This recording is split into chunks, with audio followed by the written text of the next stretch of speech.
Halo teman-teman semua, berjumpa lagi dengan aku Devi.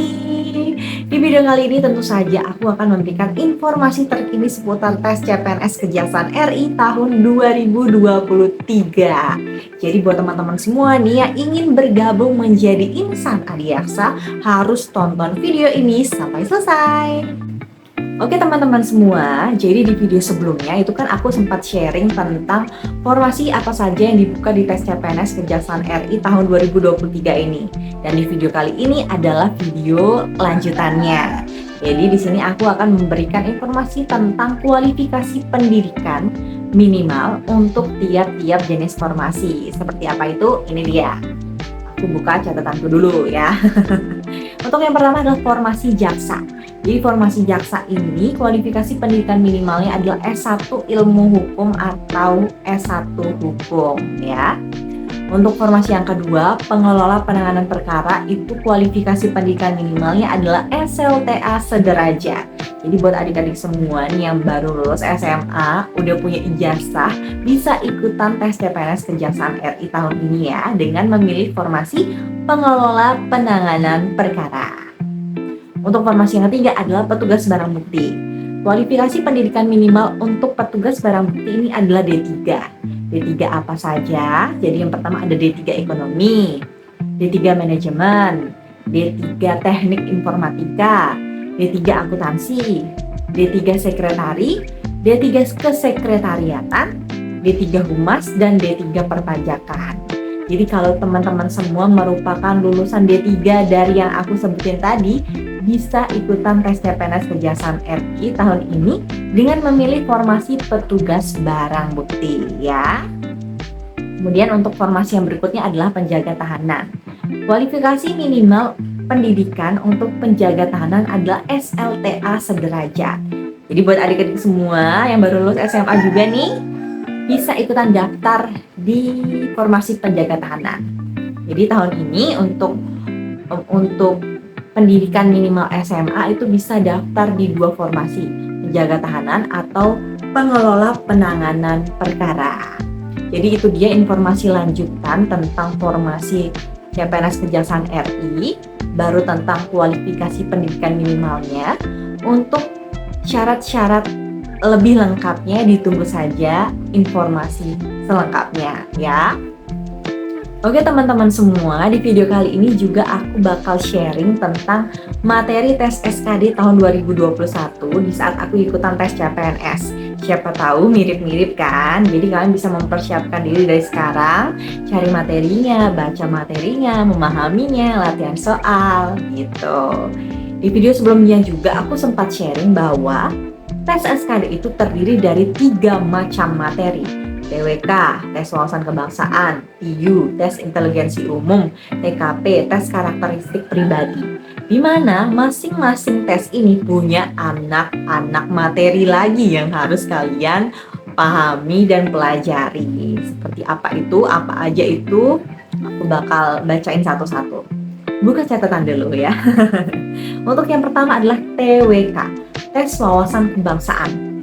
Materi-materinya adalah yang pertama, nasionalisme, integritas, bela negara, pilar negara, dan bahasa Indonesia.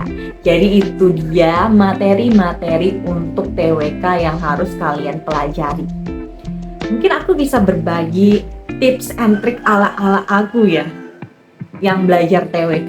Karena menurutku TWK ini sifatnya adalah materi hafalan. Jadi caraku mempelajari TWK ini saat tes CPNS tahun 2021 adalah aku mencari materi nasionalisme, integritas, bela negara, pilar negara itu di Google. Jadi nanti kan bakal keluar tuh pencarian dari Google. Nasionalisme adalah bla bla bla, bela negara adalah bla bla bla, pilar negara itu ini gitu. Setelah aku baca hasil pencarian dari Google itu, aku tuangkan dalam tulisan dengan bahasaku sendiri. Jadi aku tulis tuh di kertas dengan pulpen warna-warni supaya menarik. Jadi habis baca dari Google, aku tuangkan ke dalam tulisan dengan bahasaku sendiri. Dan menurutku itu efektif untuk memahaminya. Jadi bagi aku juga TWK ini tidak boleh dihafalkan. tapi dipahami supaya lebih cepat, supaya lebih lama gitu diingatnya di otak gitu kan. Jadi semoga itu bisa membantu kalian dalam mempelajari TWK ya. Jadi cari materinya di Google, baca hasil pencarian Google, tuangkan dalam tulisan menggunakan bahasa sendiri. Jadi itu dia tips and trick ala-ala aku dalam belajar TWK yang sifatnya hafalan itu ya. Semoga bermanfaat, semoga berhasil. Nah, untuk yang kedua adalah TIU, tes inteligensi umum.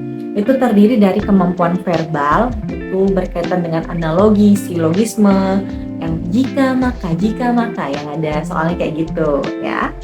Kemudian ada kemampuan numerik. Kemampuan numerik ini berkaitan dengan deret angka, perbandingan kuantitatif, soal-soal perbandingan, dan soal-soal cerita. Kemudian selanjutnya adalah kemampuan figural, mengenai analogi, ketidaksamaan, dan serial. Figural berarti yang ada gambar-gambarnya itu ya. Kalian bisa cari contoh-contoh soalnya itu di Google, banyak banget itu bertebaran di Google. Google adalah solusi. Jadi itu yang untuk TIU ya. Kemudian yang selanjutnya adalah TKP, tes karakteristik pribadi.